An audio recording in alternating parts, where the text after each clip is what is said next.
Thomas Drescher, Drescher's spiritual... And the state police set up roadblocks to keep visitors out and Krishnas in. Since 1977, these new self-appointed gurus have... Of the book Monkey on a Stick, why did you decide to do a book on this sect? Published a newsletter attacking him as a child molester, 5 racketeering charges, among them conspiracy to commit murder for hire and kidnapping.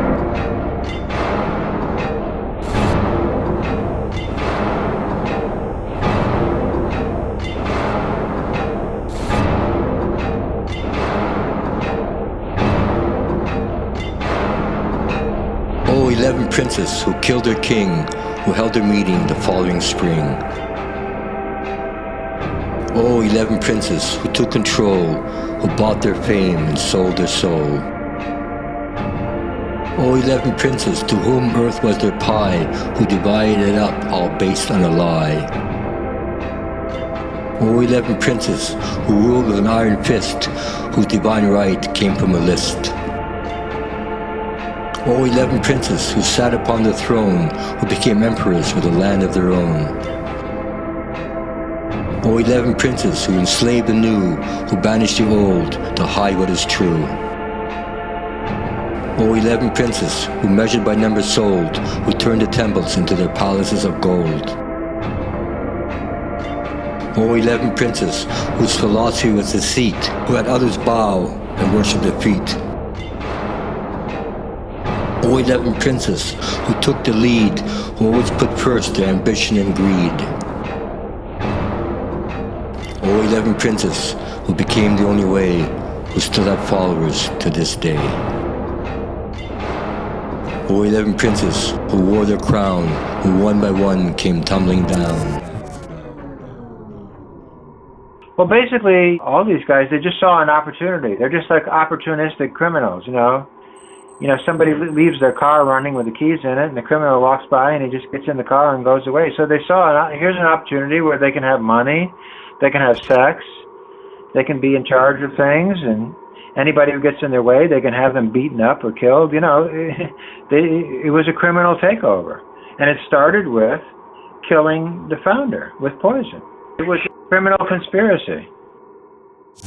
Srila Prabhupada died in 1977. ISKCON was headed by 11 of his disciples. They took over his position and started enjoying the worship, honor, adulation and Guru Dakshinas that are offered to any Acharya. They had lavish thrones, elaborate Pada Pujas and worship.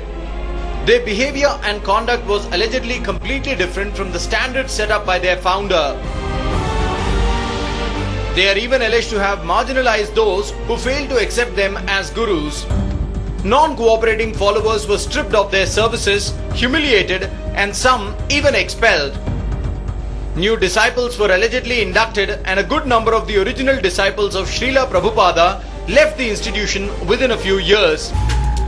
Many of these Western gurus were allegedly caught in immoral activities such as illicit sex and drug abuse. A lot has been said about these acharyas for a long time. Here is a look at some of ISKCON gurus who have failed to maintain the spiritual vows. They allegedly indulged in immoral acts such as illicit sex, drugs and child abuse. Harikesha Swami. He was the chairman of the International Governing Body Council, which is the highest governing body of ISKCON. He had over 3,000 disciples in Europe. This sannyasi guru is alleged of having a secret illicit affair with a female massage therapist. He left ISKCON in 1999 and is said to have gotten away with millions of dollars donated by the devotees. Harikesh was very cruel to the Prabhupada devotees. You know, he was kicking people out. And there was an important devotee there named Veda Vyas, and he challenged Harikesh, and he was one of the first people to get really, challenged in public and made a fool of in public. You know, they made an example out of anyone who challenged. You know, anyone who challenged. So Veda Vyas was really, criticized and chastised by the whole GBC, and so they did that on purpose. They would make an example out of anybody who challenged, so that everybody else would be quiet. But Harikesh kicked a lot of people out, a lot of Prabhupada devotees out.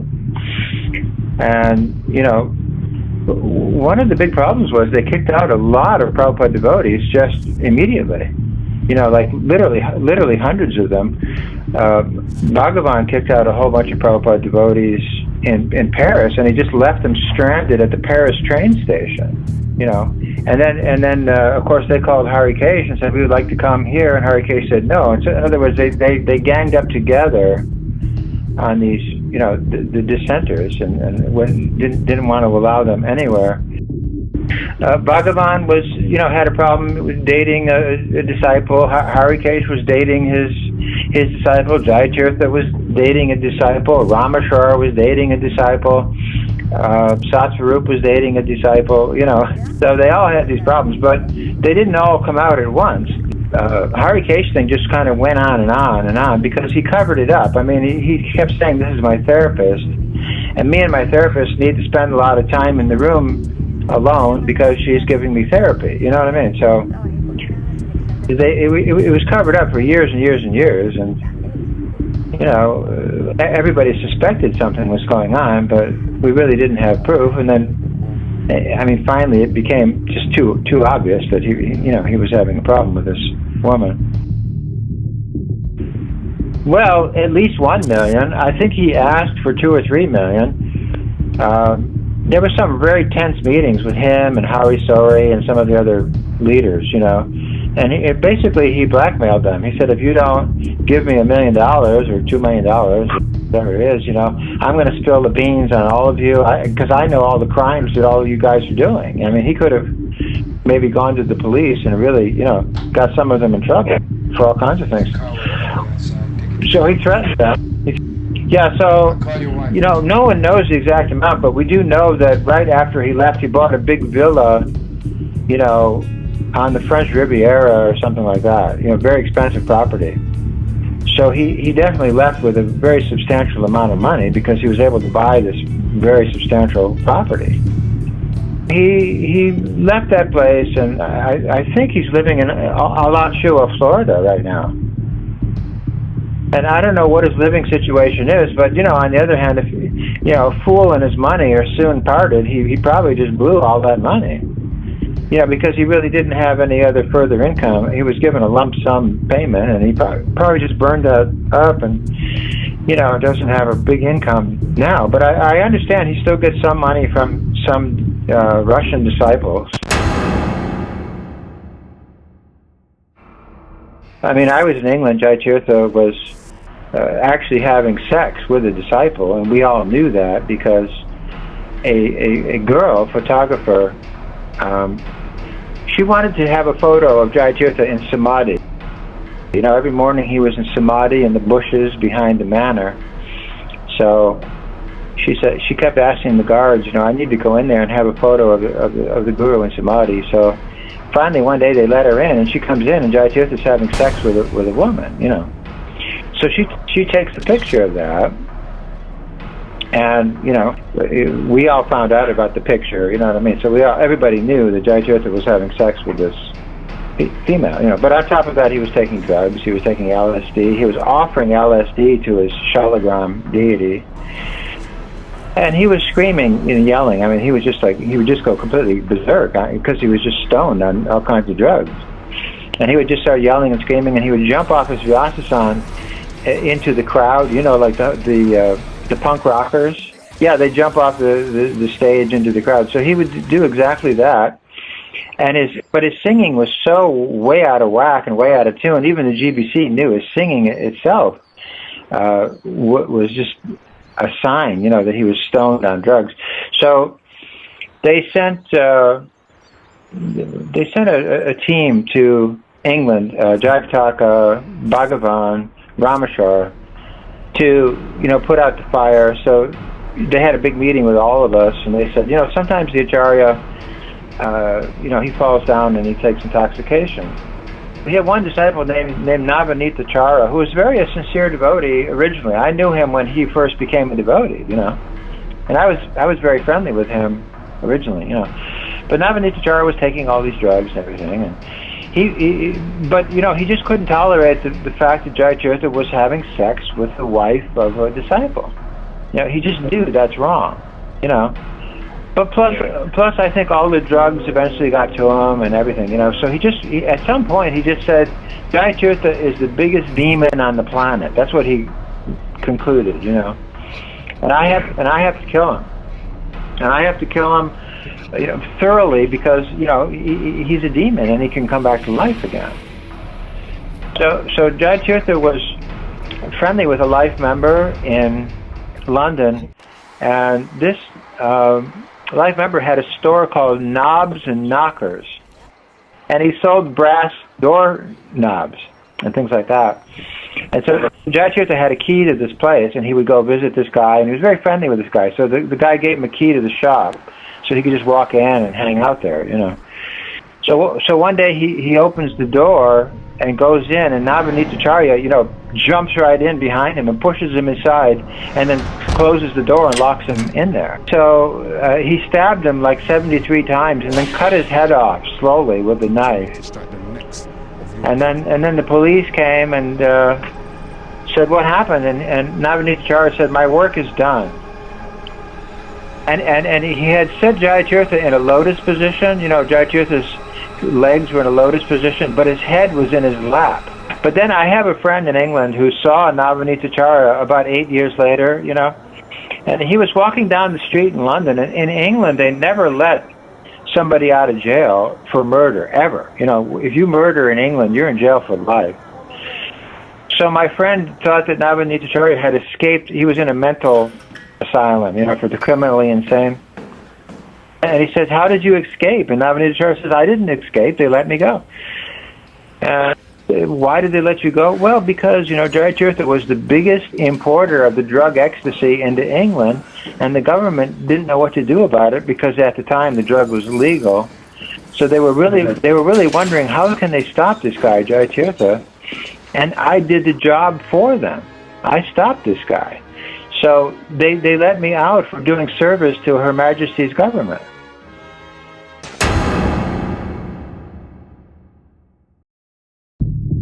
Hansaduta started going off the rails like almost immediately, but he was having sex with at least a half a dozen women, according to his followers who told me what was going on, But he was taking drugs. He was taking Percodan, and he got disciples to go out and get Percodan for him. So he was really like losing his mind because of all these drugs he was taking. Percodan is a very heavy-duty drug. It's like an elephant tranquilizer, it's very powerful. Plus he was drinking, alcohol on top of all that. But, what he really wanted to do was make Berkeley into a criminal organization. He had people buying and selling drugs, buying and selling guns, and he kicked all the Prabhupada devotees out. Just all of them had to go, Kicked all the Prabhupada devotees, and he brought in a bunch of criminals. People would get out of jail and they would go join the Berkeley Temple because they heard, that the criminals were welcome there, and they were. But I heard about all, the crimes that were going on. So I made friends with the police, and so the police were always asking me questions. What about this guy? Do I know that guy? They were investigating a lot of crimes, and the officer on the beat at the Berkeley Temple got an award from the city for making a record number of felony arrests in 1 year, and he said all I had to do was park my car in front of the Berkeley Temple and wait for somebody to walk out and bust them. So Hansaduta, he had a criminal thing, and that really frightened all the Prabhupada devotees. The Prabhupada devotees didn't come near that place. They didn't visit. They didn't go to the Sunday feast because they were afraid. They were afraid they would get beat up or killed or who knows what. So he really was a gangster, But his farm got raided. The police came and raided the temple, raided the farm and everything because he was, stealing credit cards. And, so the police came in and they saw somebody wearing a sweater and they says, oh, this sweater was purchased on this credit card. The temple was full of stuff that was purchased from stolen credit cards. And they went out to the farm, and Hansaduta had guns up there. He had a machine gun in his car, But and that was in all the newspapers all over the United States. You know, Guru, Machine Gun Guru. It was a huge story. So all the GBC knew that Hunter Duda was, doing all this criminal stuff. I mean, it was known to the public, even. You know what I mean? Well, Hunter Duda lives, north of Berkeley. So Hunter Duda, they gave him a little cottage there on that trailer park, and that's where he still lives even today. He has a little place that, there's no toilet in there or anything. He has to use the toilet that the trailer park other, patrons use, and it's just a place where he has a bed in there and he sleeps in there. No, but I mean, he's not related to anything. He just lives totally isolated by himself. I mean, even Lakshmi, the woman, doesn't live with him anymore. They separated a long time ago.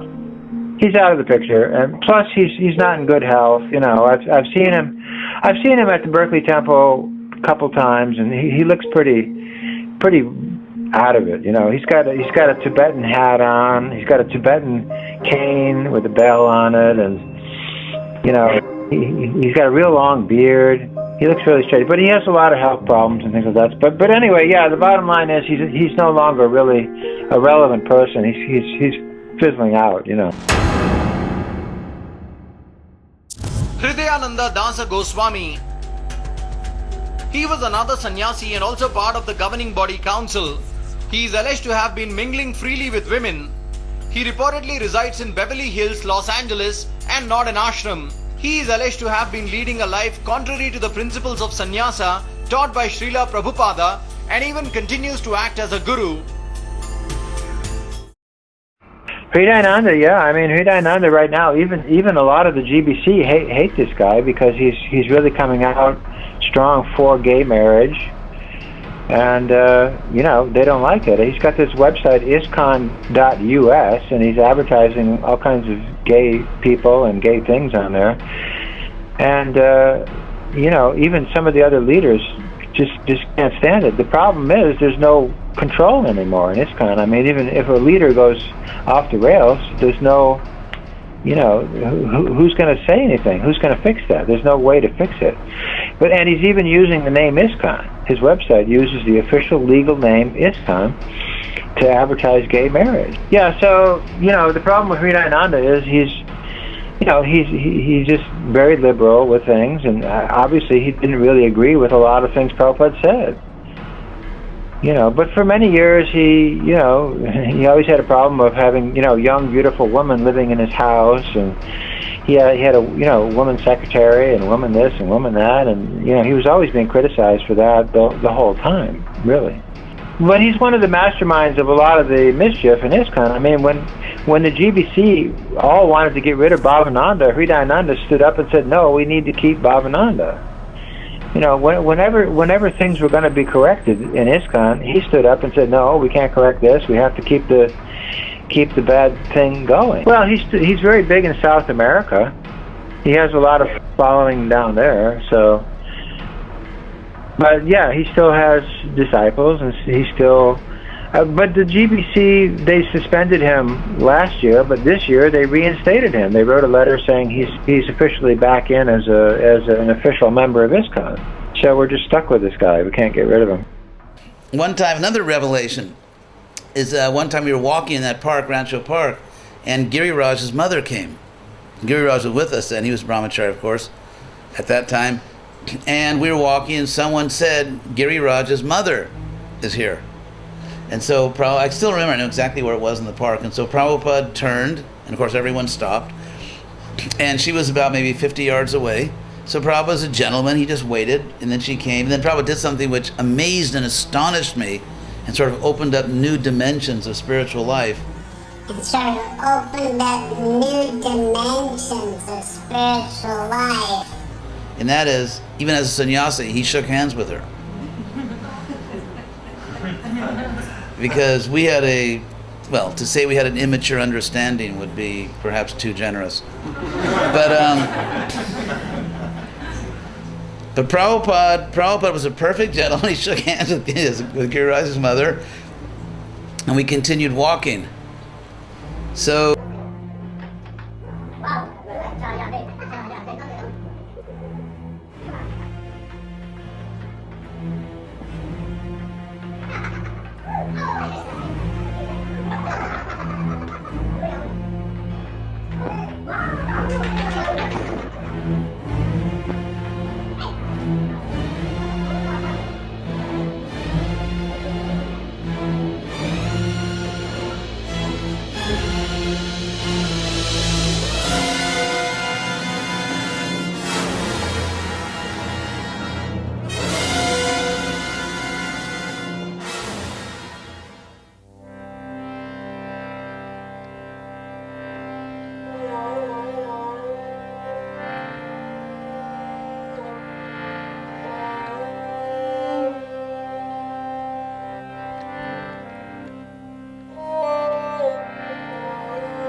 Ramachar, well, Ramachar, at one time in 1980, I think June 1980, he wrote a letter to the GBC, a public letter, and he said, I resign from being a guru. I'm not qualified to be a guru.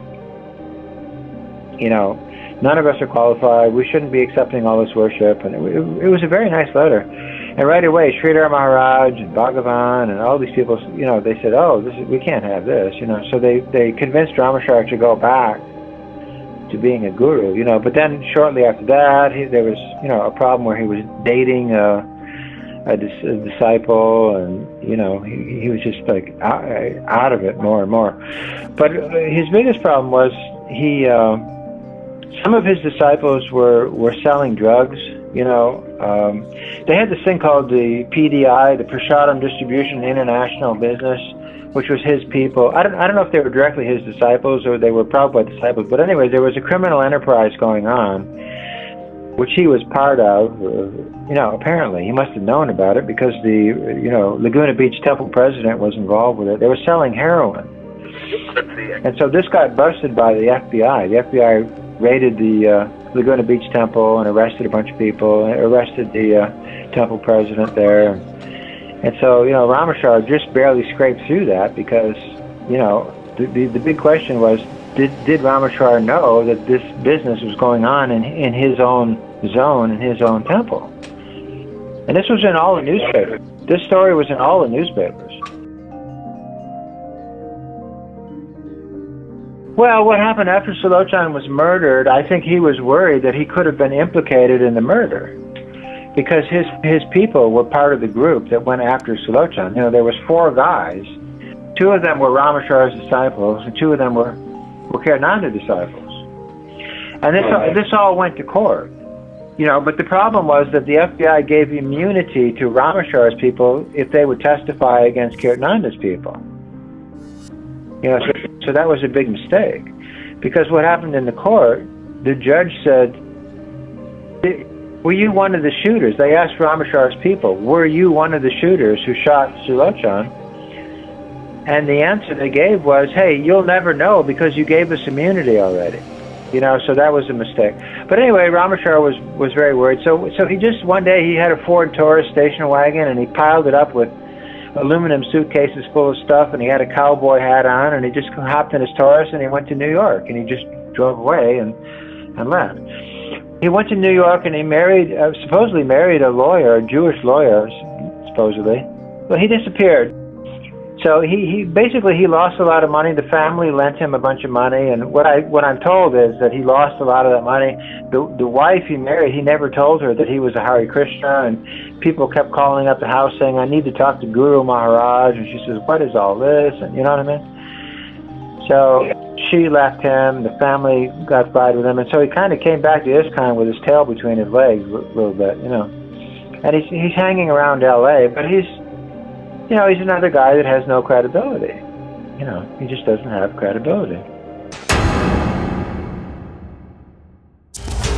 Bhagwan Das Adhikari. This man was a member of governing body and also a guru at ISKCON.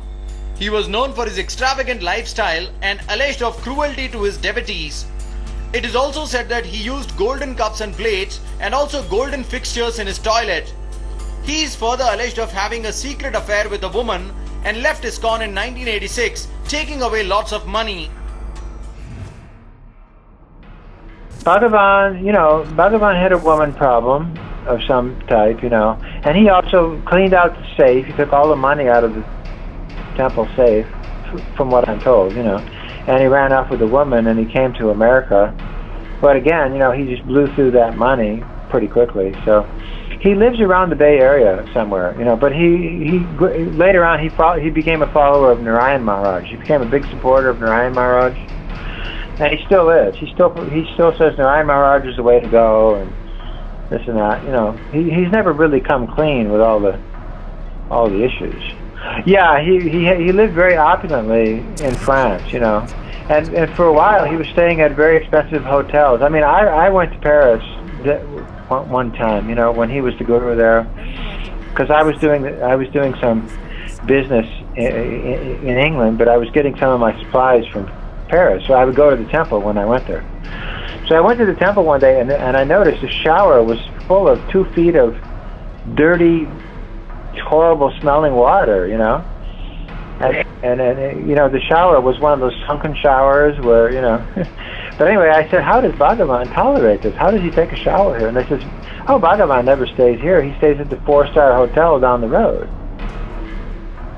And then he showed up, and he showed up in a big BMW luxury car with a chauffeur, you know.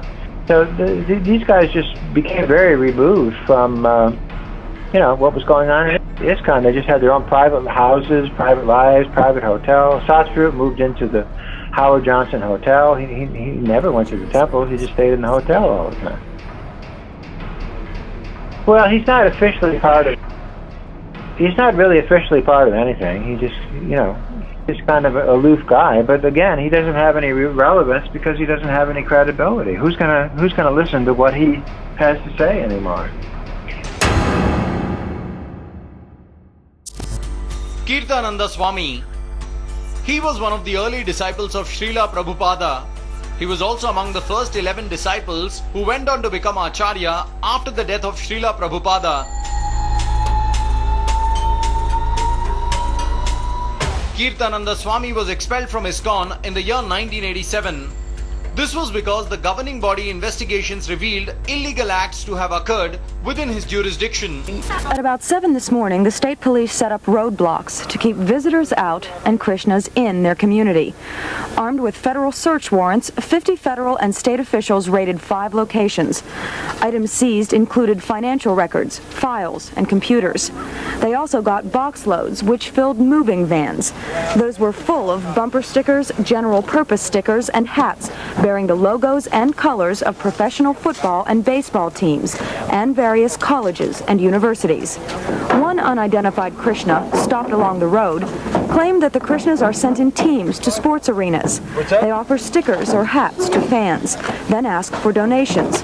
The Krishna claimed that this is a nationwide practice by all Krishnas, not only those in Marshall County. He said he and other participants had no knowledge that the logos and colors might bear copyrights or that they could be infringing upon them. A book named Monkey on a Stick by John Hubner and Lindsay Gruson, published in 1989, calls him as the most ambitious and cruelest of all gurus.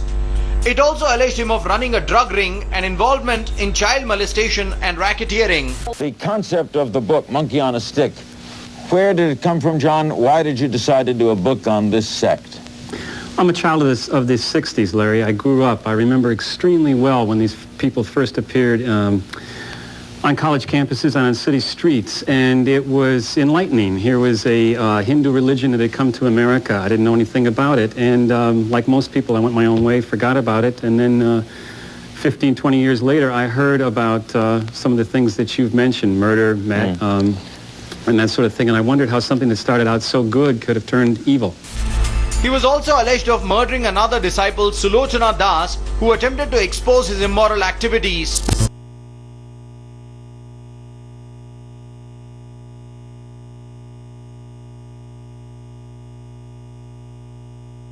Since 1977, these new self-appointed gurus have made 300, 400, 500 disciples each. So right now they hold the power of the movement in their hands. They hold the money, they hold the properties, but they don't hold the morality.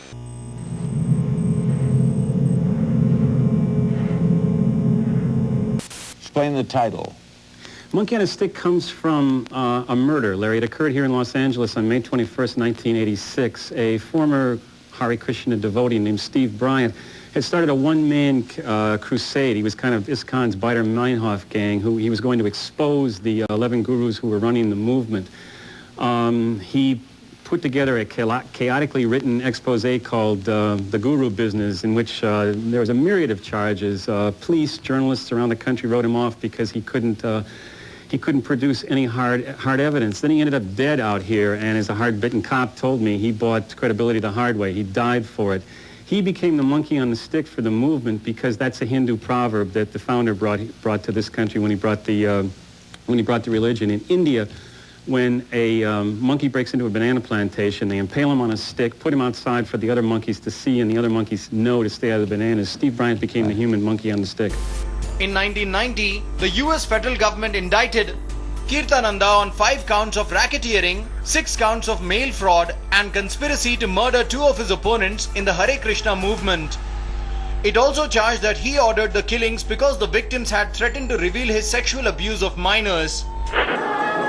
Once known as Keith Ham, Kirtananda Swami Bhaktipad normally attends 3 prayer services a day at his new Vrindavan community.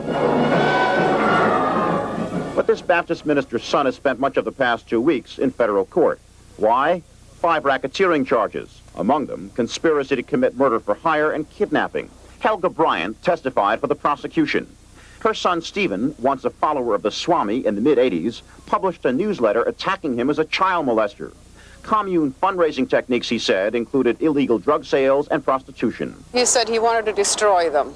He wanted to bring down the guru because he was just so corrupt and things had gotten so out of hand. In May 1986, Stephen Bryant was shot dead in Los Angeles. The alleged triggerman, a former New Vrindavan resident, Thomas Drescher, Drescher's spiritual master, the Swami. The prosecution charges Bhaktipad and co-defendant Terry Sheldon, Krishna named Tapapunj, conspired to have Bryant murdered for $8,000 in cash. After his imprisonment, Kirtananda Swami returned to India in 2008 and later died in 2011 due to kidney failure. Kirtananda was really probably the worst in terms of criminal enterprises because he had people buying and selling drugs. He had these women's parties where the women were being abused, sexually and physically and everything else. And this guy Dharamatma was in charge of that party, and like everybody knew these women were being abused, but that's the way Kirtananda managed things. But there was also child abuse, sexual abuse going on there. He had a Gurukula, and he was himself sexually abusing some of the children there, which eventually led to a giant lawsuit. That's how the Wendell Turley lawsuit eventually started, because these children in New Vrindavan weren't being treated well, and some of the girls, who were 13 at the time, were being married to much older men by Radhanath, but they weren't being married legally. They would just be given like a flower exchange ceremony, because legally you can't marry a 13-year-old girl, yeah, it's not legal. So they just did these so-called temple weddings, and so a lot of people suffered. A lot of the young people, the young women were suffering. Were getting married to these creepy guys. Some of the boys were molested, and it was just like a party going on there, a free-for-all, and a lot of abuse went on there. So Kirtananda had criminal things going on, abuse things going on, just every kind of bogus, horrible thing you can think about was going on there. Well, after Salochan was killed, the FBI raided his place, and he went to prison for a while, but no one ever really got charged, the way they should have been. I mean, Tirtha just said he was operating independently. He covered up for the rest of the guys, so they got away with it. So Radhanath got off the hook, really, because he was part of that whole thing. Well, Kirtananda, moved his whole operation to India, and he had a temple in Bombay, and that whole program is now Radhanath's program. Radhanath inherited Kirtananda's program. So, Radhanath was the right-hand man of Kirtananda. I mean, he buried Kirtananda in Vrindavan. Kirtananda is in a samadhi right now, so Radhanath still thinks that Kirtananda is a pure devotee because only a pure devotee is buried in a samadhi.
Tamal, well, you know, first of all, I do believe that Prabhupada was poisoned, you know.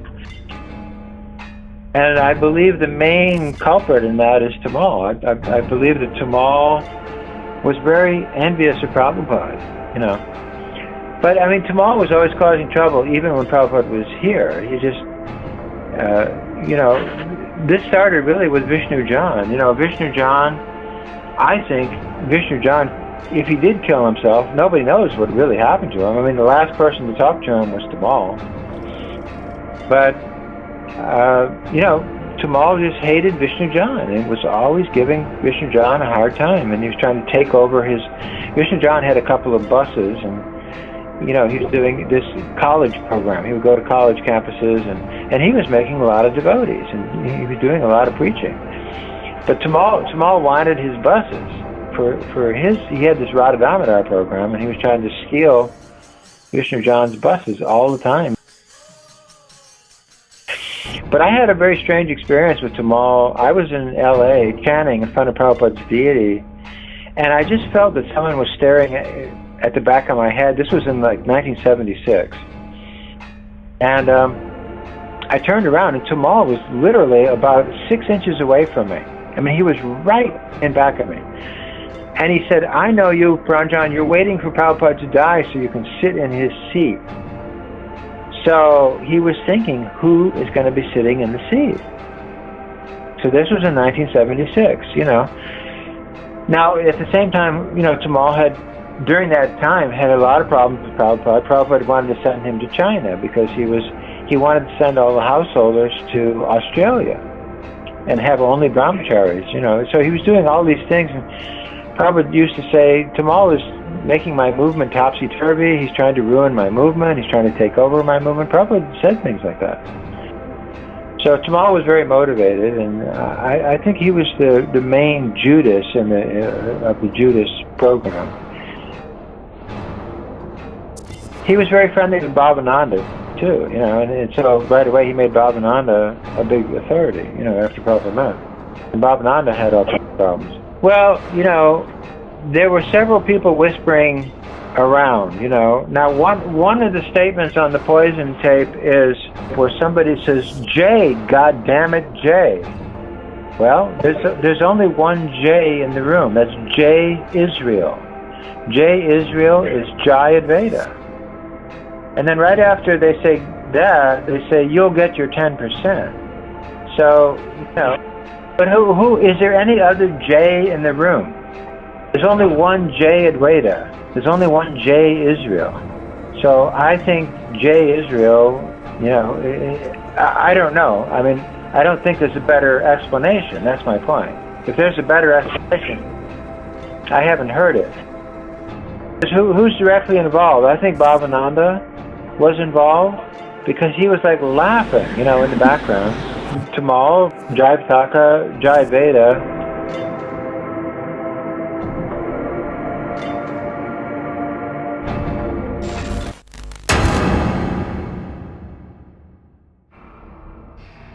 Satsarupa was like the mastermind writer. He was the writer. They needed a writer to write all their papers. So he wrote the 1978 GBC report where they said we all have to work with Sridhar Maharaj. Sridhar Maharaj is the senior most advisor of the GBC and all this stuff.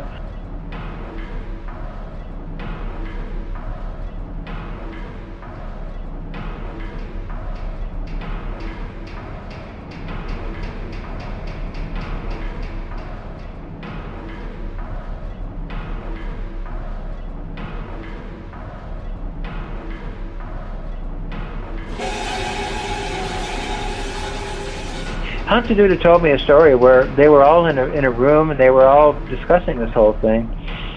And Ramachar says, "I'm going to L.A. I'm going to initiate people." And Bhagavan says, "I'm going to Paris." And Satsarup stood up and said, "Hold on. You can't do that. We got to all have the same answer to the same questions. We got to have this together. We need to spend a week getting this all organized or it's going to fall apart. If you give a different answer than this guy gives, then right away people are going to see there's a problem. So we have to make sure we all give the same answer to the same question." You know, so he helped them coordinate, get their arguments together. He's the writer. And then he wrote the 78 GBC report, he wrote the 79 GBC report, he wrote the 1980 GBC report, he wrote the 1980 a paper about Sridhar Maharaj, and it just went on and on and on. And then in 1982, he made a tape talking about Sridhar Maharaj, and so he was, for quite some years, the initial formative years of this whole thing, he was the master, speaker. Whenever there was a problem, they would get him to write or speak or whatever, Well, he was the biggest supporter of Kirtananda. He said Kirtananda is like Jesus. Kirtananda is like Haridas Thakur. I mean, he was really a huge promoter of Kirtananda. So when Kirtananda's criminal thing was getting worse and worse and worse, Satyarup doubled down and said, no, he's like Jesus. People are persecuting Jesus. You know what I mean? Well, later on he fell with at least one woman, but this woman happened to be the woman that he had ordered her to leave her husband and work with him. So, it's pretty obvious that he got her away from the husband so he could get his hands on her himself. Well, now he's kind of an invalid. He's in a wheelchair. He doesn't have hardly any teeth left. He can barely do anything. And if you notice his poems and his writing, and it's just really crazy, Basically, he's a basket case, but he's never going to say anything because this is his retirement fund now. He has to keep the illusion that he was authorized to be a guru.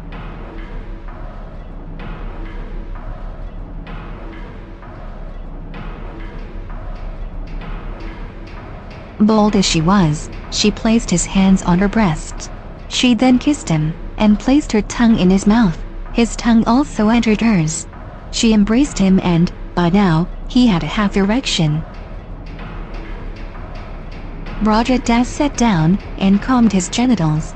He didn't want to stick his genital into some well-formed beauty star. He wanted Sandy, and he had heard from a godbrother who worked as a physical therapist that a man could even have sexual intercourse with a paraplegic. It's not just a sticking in of a penis into a vagina, it's the being together in the touching and the embracing that lead up to the mechanics and the orgasm.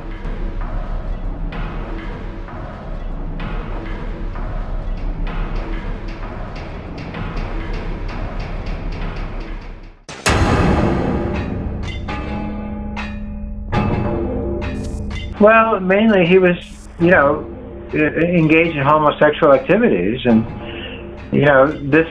he was having homosex with taxi drivers in Vrindavan, even, So, and this was known to the GBC. Plus, he was bringing a lot of homosexuals into ISKCON, and this is one of the reasons we had a lot of child molesting, because he was bringing his homosexual friends in and making them administrators in the schools.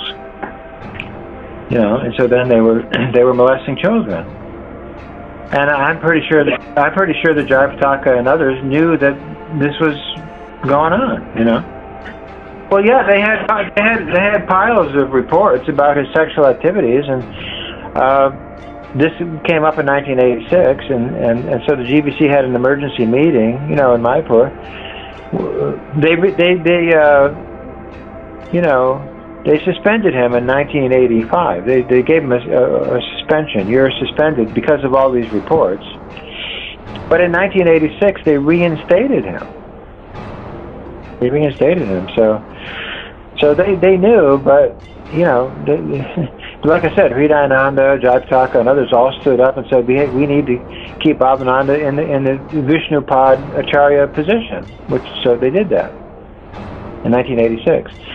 And then, simultaneously in 86, they voted in Rabindra Swarup and Prithu and, all these other new guys, you know what I mean? So they reinstated Bhavananda and voted in Rabindra Swarup and people like that.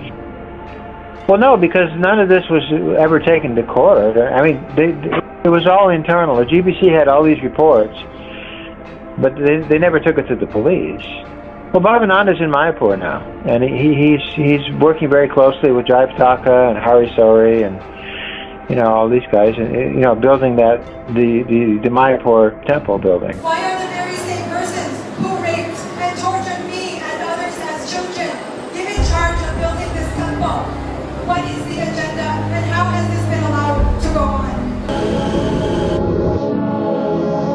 Oh yeah, Alfred Ford, yeah.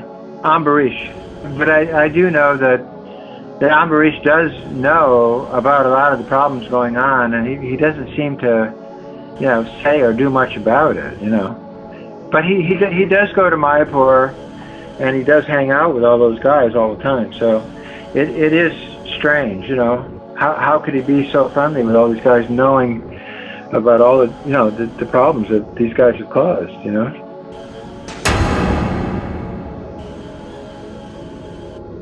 Well, I think Jai Pataka is, again, one of the ringleaders of the poison thing. He is one of the ringleaders of all the abuse because he knew the abuse was going on, and he protected those guys. He protected, he's got Nitai Chand and Satyadanya and Ramananda and a whole group of molesters in Mayapur who are still there.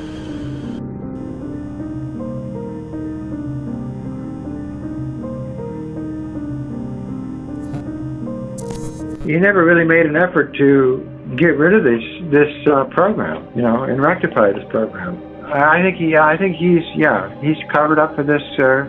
He's just a big criminal himself, but he used to eat so much. I mean, he weighed way over 300 pounds, maybe 400 pounds. The children in Mayapur were not getting enough food. They were getting rotten oatmeal to eat, and he was eating like a king. So I think he was just, stealing all the money that was meant for the devotees and meant for the children and using it for himself. Over 6,000 children under the age of 6 die in our country every day. The reason, hunger and malnutrition.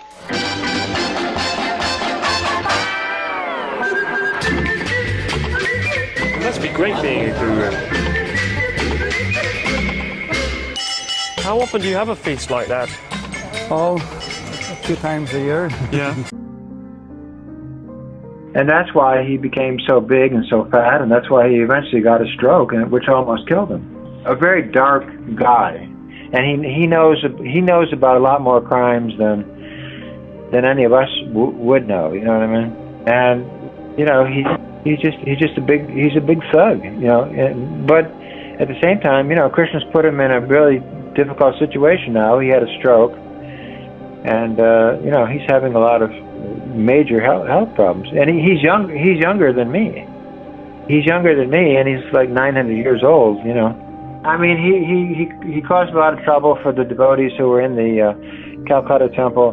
One of the devotees was put in jail over a false rape claim, and he killed himself in the prison. And then the lady who made the claim said that Jai Pataka had put it up to it and all that stuff. So. But again, India it's a tough place to get justice over there.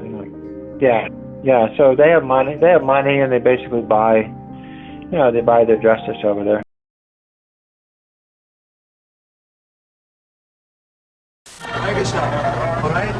I'm Louis. Louis, welcome. And you sound like you might be American. I was born in America, and I've been living here for 30 years. Really? What name did you grow up under? Well, I grew up under the name Gordon. Yeah. And now, why are they clustering around you right now? They're like disciples and devotees who, if they get the opportunity to follow me around, they'll do it. Really? Why? Ask them, I don't know. Why is this gentleman walking around carrying a tape recorder? Because the spiritual master sound vibration is transcendental. So the sound vibration of the spiritual master is very important for devotees. How about that?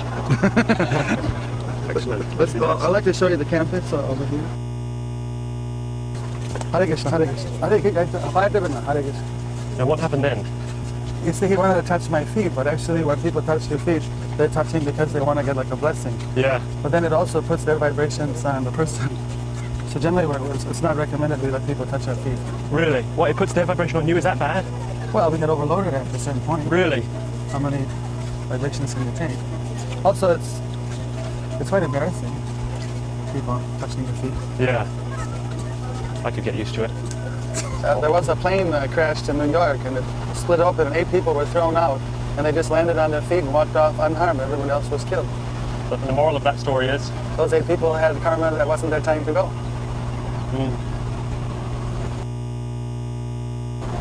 Thanks so much for your time. And maybe I'll see you sometime when I stop in London. Please do. I'd love to see you. And please come back here and visit us again. I will. With a little more time. Yeah, with more time. Thanks. I was beginning to wonder whether treating someone as a living God and hanging on their every word might not serve the teacher better than the disciple. How did these Westerners become gurus? Well, here is another interesting twist in the tale. We had earlier told you that Srila Prabhupada had chosen 11 of his disciples to take over ISKCON after his death, but Bengaluru ISKCON claims to have found a letter which acts as a clinching evidence to prove that the 11 disciples could not become gurus.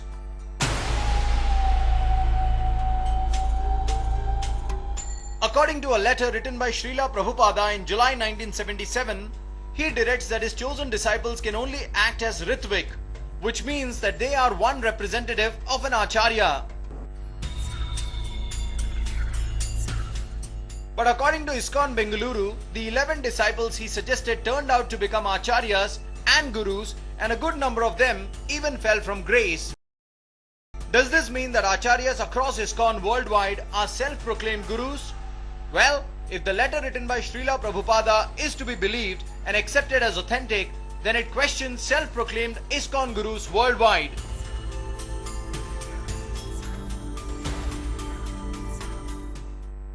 Why did Prabhupada mention in his letter that he would be the only Acharya or Diksha Guru of ISKCON? Did his decision lead to his probable murder? Why is Bengaluru ISKCON at loggerheads with ISKCON centers worldwide? Well, wait and watch on the other side of the story to know more. Here is something more interesting. 21 years after the death of Srila Prabhupada, Bengaluru ISKCON devotees claim to have come across a treachery in 1998. It was a letter that changed the dynamics at Bengaluru ISKCON, and they had begun to question almost every other guru at ISKCON worldwide. Our president had gone to Delhi to know about the inauguration of the temple there in Delhi, because all these temples were offered to Prabhupada's birth centennial. At that time, somebody slipped this letter to his hotel room. That's how he got to know about this letter. And then he read this final order, which was in the, seeing this letter, when he discussed about this letter to some of his colleagues, they said, oh, this is, don't discuss about this letter, it is banned. As per the claims, this was a letter written by Srila Prabhupada himself months before he had died. A letter in which Srila Prabhupada had clearly mentioned that his 11 disciples could only be Ritviks, which means representatives of an Acharya and not Acharya themselves. But why did Srila Prabhupada write such a letter? Was he aware that no one could replace him, or was it something else?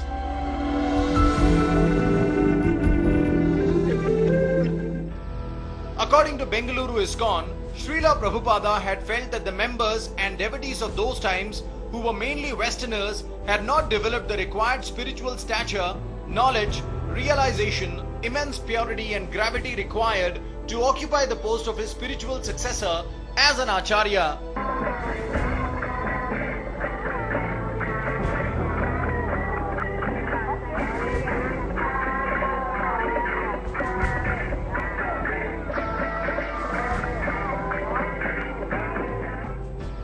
Bengaluru ISKCON further alleges that the 11 appointees did not heed to the instructions of Srila Prabhupada and usurped to his position.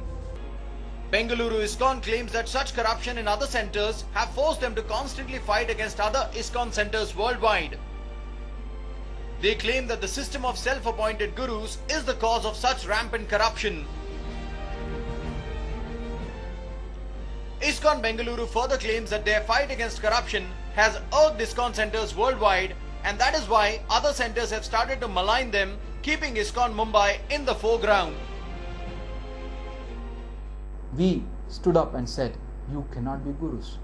The situation now is that we are pointing fingers at them based on Prabhupada's instructions, based on his letters, based on his teachings, that on one level they were not authorized by they have no authorization by Prabhupada. On another level, their actions also have shown that they are not qualified enough to sit on that seat. So we pointed this. So what has happened is, they are the accused, they are the prosecutors, and they are even the judges. So in this situation, we are in a situation where we are caught up in a situation where we are fighting the whole system.